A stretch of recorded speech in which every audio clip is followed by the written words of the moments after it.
So hello guys, तो ये हमारी करंट अफेयर्स की रिवीजन वाली क्लास है। तो चलिए स्टार्ट करते हैं फिर। तो इस प्रश्न में पूछ रहे भी शून्य भेदभाव दिवस कब मनाया गया, तो आंसर होगा 1 मार्च को। हर साल 1 मार्च को शून्य भेदभाव दिवस यानी कि जीरो डिस्क्रिमिनेशन डे के रूप में मनाया जाता है। थीम क्या है? हर किसी के स्वास्थ्य की रक्षा करना, सभी के अधिकारों की रक्षा करना, to protect everyone's health, protect everyone's right. पहली बार 2014 में इसको मनाया था। और वैसे 1 मार्च को विश्व समुद्री घास दिवस के रूप में भी मनाया जाता है, जिसकी थीम है स्वस्थ समुद्री घास स्वस्थ ग्रह। फिर पूछ रहे अभी किसे संसद सुरक्षा का प्रमुख बनाया गया, तो आंसर होगा अनुराग अग्रवाल को। तो अब वे संसद भवन की सिक्योरिटी सर्विसेज के प्रमुख होंगे। अभी अजय मणिकराव खानविलकर के बारे में पढ़ा था, भारत के नए लोकपाल अध्यक्ष बने। अनीश शाह फिक्की के नए हेड बने और अरविंद पनगड़िया 16वें वित्त आयोग के अध्यक्ष बने। जबकि 16वें वित्त आयोग के सचिव बने थे सेक्रेटरी कौन? ऋत्विक रंजनम पांडे उनका नाम है। फिर आपसे पूछ रहे अभी खेलो इंडिया यूनिवर्सिटी गेम्स 2023 का खिताब किसने जीता, तो आंसर होगा चंडीगढ़ यूनिवर्सिटी ने। यहां पे देखो हम खेलो इंडिया यूनिवर्सिटी गेम्स की बात कर रहे हैं, तो 2-3 प्रश्न इससे मुख्य रूप से याद रखने हैं। जैसे कि ये हुआ कहां पे? असम के गुवाहाटी में। इसका मैस्कॉट शुभंकर क्या है? अष्टलक्ष्मी है, जो कि एक तरह की तितली है, पूर्वोत्तर क्षेत्र में पाई जाती है। और इसमें टॉप पे रहा चंडीगढ़ यूनिवर्सिटी। इसने टोटल 71 मेडल जीते, जिसमें 32 गोल्ड है, 18 सिल्वर और 21 ब्रोंज है। तो गेम्स में यही याद रखा करो कौन सा गेम्स है, कहां पे हुआ है, क्या शुभंकर है और टॉप पे कौन रहा। फिर पूछ रहे अभी हाल ही में खोजी गई हेड शील्ड समुद्री स्लग की नई प्रजाति का नाम किनके नाम पे रखा गया, तो आंसर होगा द्रौपदी मुर्मू। तो अभी जियोलॉजिकल सर्वे ऑफ इंडिया ने रूबी लाल धब्बे वाले हेड शील्ड समुद्री स्लग की नई समुद्री प्रजाति की खोज की है। और इस प्रजाति की खोज पश्चिम बंगाल और उड़ीसा तट पर हुई है। और इस प्रजाति का नाम भारत की राष्ट्रपति द्रौपदी मुर्मू जी के नाम पर रखा गया। क्या नाम रखा है? मेलानोक्लेमिस द्रौपदी। और आपको बता दूं, ये जो प्रजाति इन्होंने खोजी है ये दुनिया में कहीं भी नहीं पाई जाती। ये एक छोटा अकशेरू की प्राणी है, मतलब जिसकी रीढ़ की हड्डी नहीं होती है। इसकी अधिकतम लंबाई 7 mm तक होती है। ये भूरे काले रंग का होता है और पिछले सिर पर रूबी लाल धब्बे उसके होते हैं। खोजा है जियोलॉजिकल सर्वे ऑफ इंडिया ने। तो इसकी स्थापना होती है 1916 में। मुख्यालय आपको मिलेगा कोलकाता में और इसके हेड हैं धृति बनर्जी। इस पद पर आने वाली ये पहली महिला है। अच्छा, ये जियोलॉजिकल सर्वे ऑफ इंडिया की हमने बात की है। एक जियोलॉजिकल सर्वे ऑफ इंडिया भी होता है, जिसकी स्थापना होती है 1851 में। मुख्यालय उसका भी कोलकाता में है और उसके हेड हैं जनार्दन प्रसाद। अब एक प्रश्न आपके लिए कि आर्कियोलॉजिकल सर्वे ऑफ इंडिया, इसका संस्थापक कौन है? ये प्रश्न एग्जाम में कई बार पूछा जाता है।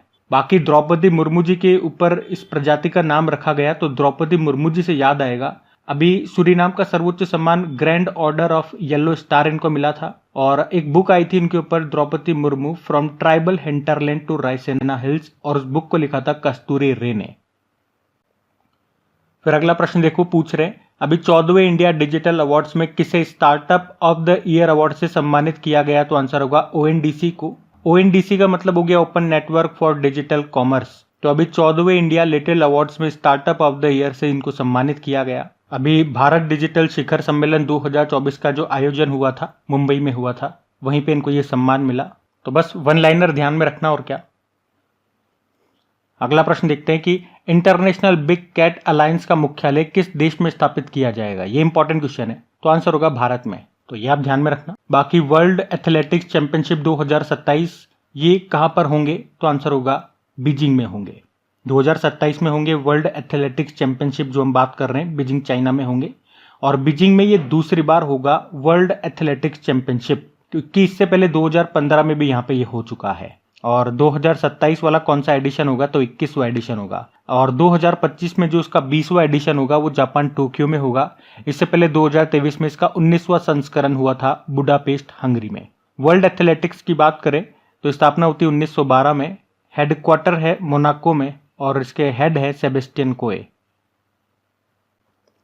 फिर पूछ रहे अभी किस भारतीय कंपनी ने पशु कल्याण पहल वनतारा की शुरुआत की, तो आंसर होगा रिलायंस ने। वनतारा का मतलब होता है जंगल के सितारे। और इस पहल का उद्देश्य है देश और विदेश में जानवरों का बचाव, उनका उपचार, देखभाल और पुनर्वास करना। और ये गुजरात में रिलायंस के जामनगर रिफाइनरी कॉम्प्लेक्स के ग्रीन बेल्ट के अंदर 3000 एकड़ में फैला हुआ है। यहाँ पे 200 से ज्यादा हाथी, 300 से ज्यादा तेंदुए, बाघ, शेर समेत अन्य जंगली जीव रखे गए हैं। तो वनतारा याद रखना किसका है, रिलायंस का, एक पशु कल्याण पहल है। अगला प्रश्न देखते हैं। फिर पूछ रहे अभी विश्व वन्यजीव दिवस कब मनाया गया, तो आंसर होगा 3 मार्च। हर साल 3 मार्च को विश्व वन्यजीव दिवस वर्ल्ड वाइल्ड लाइफ डे के रूप में मनाया जाता है। वन्य जीवों के प्रति जागरूकता फैलाने के लिए मनाते हैं। पहली बार 2014 में मनाया था। थीम है कनेक्टिंग पीपल एंड प्लेनेट। आपको याद है अभी वन्यजीव संरक्षण पुरस्कार 2023 किसे मिला था, आलिया मीर को मिला था, ये कश्मीर से हैं। एक राष्ट्रीय वन्यजीव सप्ताह भी याद रखना 2 से लेकर 8 अक्टूबर तक मनाया जाता है। और याद रखना अफ्रीका के काले गेंडों को बचाने के लिए वर्ल्ड बैंक ने पहला वन्यजीव बॉन्ड भी जारी किया था। तो ये वन्यजीवों से संबंधित 2-3 प्रश्न और थे, इनको भी ध्यान में रखना। फिर पूछ रहे स्वेलोइंग द सन नाम की बुक को किसने लिखा, लक्ष्मी मुर्देश्वर पुरी ने। और कौन है ये लक्ष्मी मुर्देश्वर पुरी, ये संयुक्त राष्ट्र की पूर्व सहायक महासचिव और केंद्रीय मंत्री हरदीप सिंह पुरी की पत्नी है। और अभी इन्होंने अपनी पहली बुक लॉन्च की है जिसका नाम है स्वेलोइंग द सन। बाकी जो ये गवर्नर हैं गोवा के श्रीधरन पिल्लई, अभी इन्होंने लिखी थी basic structure and Republic book. SD. मुनि डैबलिंग इन डिप्लोमेसी नाम से बुक लिखी। और अश्विन प्रभु स्कल्प्टेड स्टोन्स मिस्ट्रीज ऑफ मम्मल्लपुरम नाम से बुक लिखी थी इन्होंने, ये भी ध्यान में रखना। फिर पूछ रहे हैं भी प्रधानमंत्री नरेंद्र मोदी ने सिंदरी फर्टिलाइजर प्लांट का उद्घाटन कहां पे किया, तो आंसर होगा झारखंड में। झारखंड के धनबाद में ये सिंदरी फर्टिलाइजर प्लांट का उद्घाटन किया था मोदी जी ने। तो मोदी जी ने किया था, इसलिए थोड़ा सा प्रश्न इंपॉर्टेंट हो जाता है, तो मैंने आपको 1 लाइन में बता दिया। फिर आपसे पूछ रहे हैं अभी भारत ने पाकिस्तान की ओर जाने वाले किस नदी के पानी को रोक दिया, तो आंसर होगा रावी नदी। उस पर हमने एक डैम बना दिया, एक बैराज बना दिया, शाहपुर कंडी बैराज। तो इतने समय से ये रावी का पानी पाकिस्तान को फ्री में जा रहा था, जाना नहीं चाहिए था। मैं आपको बता देता हूं कारण। एक्चुअली में विश्व बैंक की देखरेख में 1960 में हुई सिंधु जल संधि के तहत रावी, सतलज और ब्यास नदियों पर भारत का विशेष अधिकार है, जबकि सिंधु, झेलम और चिनाब के पानी पर पाकिस्तान का अधिकार है। तो रावी पे तो हमारा अधिकार है, लेकिन फिर भी इतने समय से ये पानी पाकिस्तान को जा रहा था फ्री में। और ऐसा क्यों हो रहा था, हमारे ही कारण हो रहा था, क्योंकि रावी नदी पर शाहपुर कंडी बैराज बनाना था, पर जम्मू कश्मीर पंजाब के बीच विवाद के कारण बांध नहीं बन सका और जो पानी है वो पाकिस्तान को जाता रहा। फिर 2018 में केंद्र सरकार ने दोनों राज्यों के बीच में समझौता कराया, सुलह कराई, अब जाकर के बांध बना। तो अब जो अभी तक फ्री में पाकिस्तान को पानी जा रहा था वो रुका है और अब इसका उपयोग जम्मू कश्मीर, पंजाब, राजस्थान वगैरह करेंगे। तो ये कारण था। रावी नदी का ऋग्वैदिक कालीन नाम है पुरुषणी, इसे लाहौर नदी भी कहते हैं। ये अमृतसर और गुरदासपुर की सीमा बनाती है। ये सिंधु की सहायक नदी है। और रावी नदी का जो उद्गम की बात करेंगे, भारत के हिमाचल प्रदेश राज्य के रोहतांग दर्रे के पास से होता है। अब आप यहाँ पे 2 प्रश्नों के उत्तर देना। पाकिस्तान के भी नए प्रधानमंत्री और नए प्रेसिडेंट बने हैं, उनके नाम क्या है। फिर आपसे पूछ रहे अभी पहले UEFA Women's Nations Football League 2023-24 का खिताब किस देश ने जीता, तो आंसर होगा स्पेन ने। UEFA Women's Nations Football League 2023-24 की हम बात कर रहे हैं। 2024 में ये इसका पहला संस्करण ही हुआ है। कहां पे हुआ, तो स्पेन में हुआ। फाइनल अभी फ्रांस और स्पेन के बीच में ही हुआ था। स्पेन ने जीत लिया तो रनर अप रहा फ्रांस, ये याद रखना। UEFA मतलब होता है Union of European Football Association. तो स्पेन ने जीत लिया।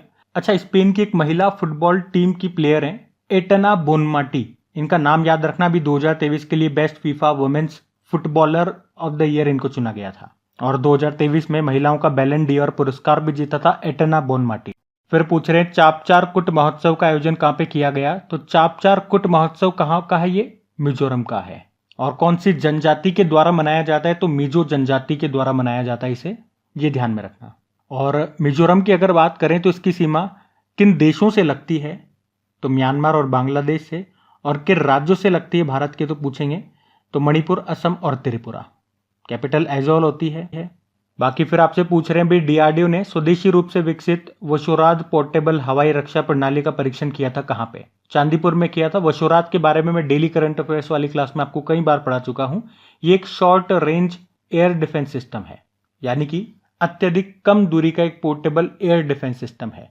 फुल फॉर्म भी ये देखो यही होती है, very short range air defence system ही इसकी फुल फॉर्म है। और अभी उड़ीसा के चांदीपुर से DRDO ने इसका सफल परीक्षण किया था। इसकी मैक्सिमम रेंज भी अगर बात करोगे तो मात्र 6 किलोमीटर होती है। अब आप मुझे बताओ कि समर क्या है, समर क्या है ये आपको बताना है। फिर पूछ रहे हैं अभी कैबिनेट के द्वारा प्रधानमंत्री सूर्य घर मुफ्त बिजली योजना के लिए कितने रुपए की मंजूरी दी गई? तो आंसर होगा 75,021 करोड़ रुपीस। आपको याद होगा प्रधानमंत्री नरेंद्र मोदी ने 13 फरवरी 2024 को प्रधानमंत्री सूर्य घर मुफ्त बिजली योजना लॉन्च की थी, जिसके तहत 1 करोड़ घरों को 300 यूनिट मुफ्त बिजली दी जाएगी और इसमें जो खर्चा आएगा वो 75,021 करोड़ रुपए का खर्चा आएगा। तो अब इसके लिए कैबिनेट ने मंजूरी दे दी है। तो आप अपने घरों की छत पर जो सोलर प्लांट लगाओगे और सरकार उस पर भी सब्सिडी आपको देगी। और कितने की अगर आप जानना चाहोगे मैक्सिमम कितने की सब्सिडी आपको मिल सकती है, तो 78,000 रुपीज की। इसमें आप 1 किलोवाट, 2 किलोवाट या 3 किलोवाट तक का सोलर प्लांट लगा सकते हो अपनी छत पे। मेरे दोस्त, बाकी बेस्ट ऑफ लक आपको एंड थैंक यू। फिर अगला प्रश्न देखते हैं। चलो, अगला प्रश्न पूछ रहा है कि समुद्र लक्ष्मण अभ्यास का आयोजन ये कहां पे किया गया? तो आंसर होगा विशाखापत्तनम में। और जब भी एक्सरसाइज का प्रश्न आता है मैं आपको हमेशा बताता हूं 2-4 पॉइंट ही याद रखने होते हैं। एक्सरसाइज का नाम क्या है? समुद्र लक्ष्मण एक्सरसाइज। ये एक नेवल एक्सरसाइज है, समुद्री अभ्यास है। किन के बीच हुआ? भारत और मलेशिया के बीच में हुआ। कौन सा संस्करण है? 2024 में तीसरा। कहां पे हुआ? विशाखापत्तनम, आंध्र प्रदेश में। और इसमें भारतीय सेना के जहाज जो है किल्टन, उसने हिस्सा लिया था, ये भी मैं आपको बता दूं। वैसे मलेशिया के साथ कौन कौन सी और एक्सरसाइज करते हैं? तो हरिमऊ शक्ति हमने किया, उदार शक्ति नाम का एक्सरसाइज भी हमने किया। देखो, मलेशिया की कैपिटल होती है कुआलालंपुर और मलेशियन रिंगिट यहाँ की करेंसी है और प्रधानमंत्री हैं अनवर इब्राहिम। ध्यान रखना ये।